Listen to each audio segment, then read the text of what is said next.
Here lives a young lad. A fine young lad, I think. Like many of the young lads raised in Glasgow.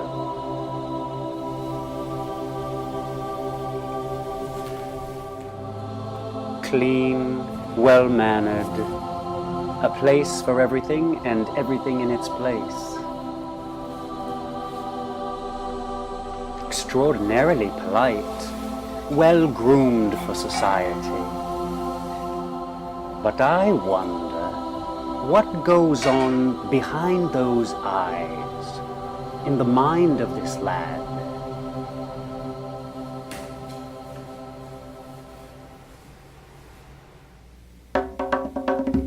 Maybe he has strange appetites, like desiring to lie on the floor instead of sit on a chair. What if, when crossing the room, he doesn't want to step on any of the lines that the hardwood floor creates?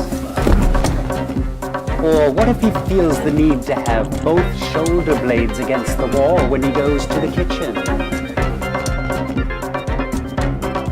How about if he loves hugging furniture?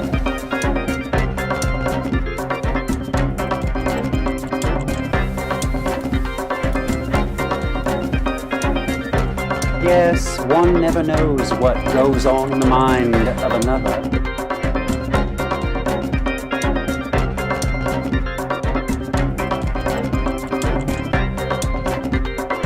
But they say we can find out what a man is like if we observe his friends.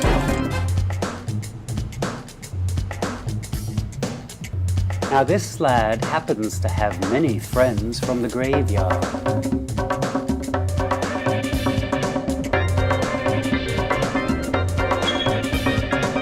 I wouldn't exactly call them living friends, but I suppose they're not dead either. Somewhere caught in the middle, I'd say. Mutations, maybe. Certainly strange.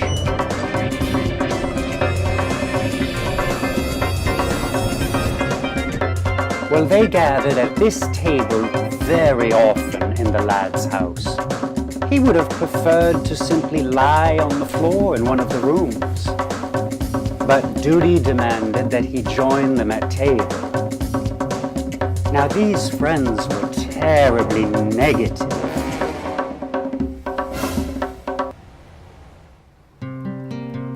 And that always left him in a melancholic mood.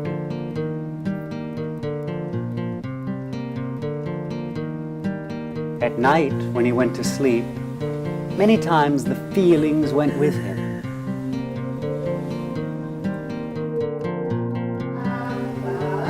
Now in the world of dreams, who knows how to define what's happening? Many times they're very vague, while sometimes they're very clear.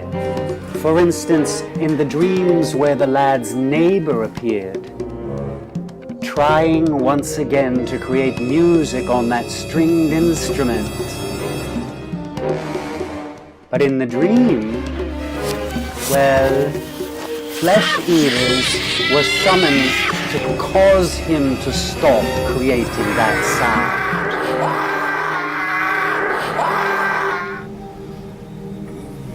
Then there were other dreams that came from his past. It was as though the unkind things that he'd done and said were haunting him, reminding him of his shortcomings.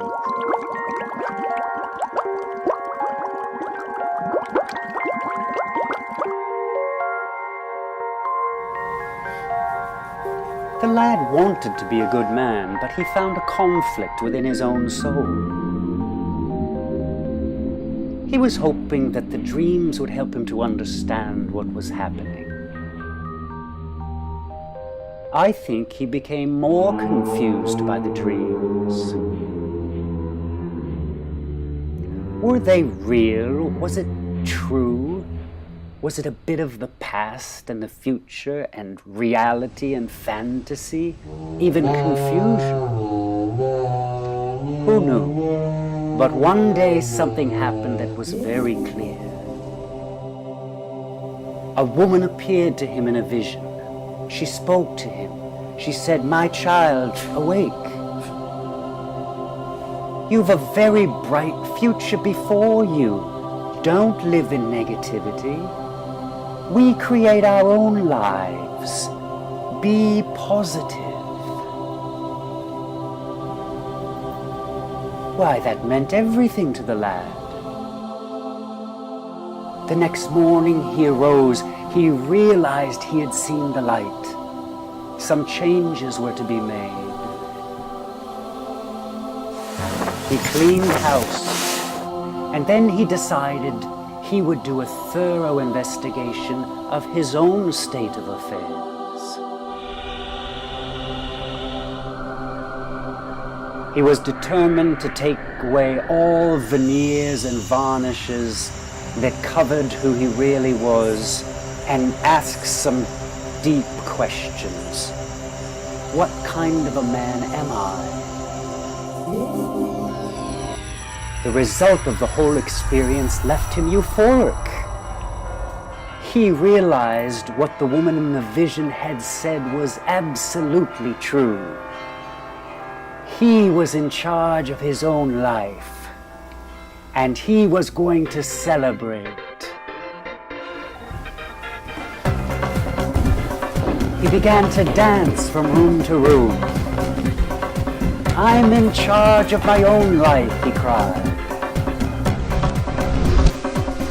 "The future is in my hands. My life will be wonderful because I'll make it be so. Hurrah!"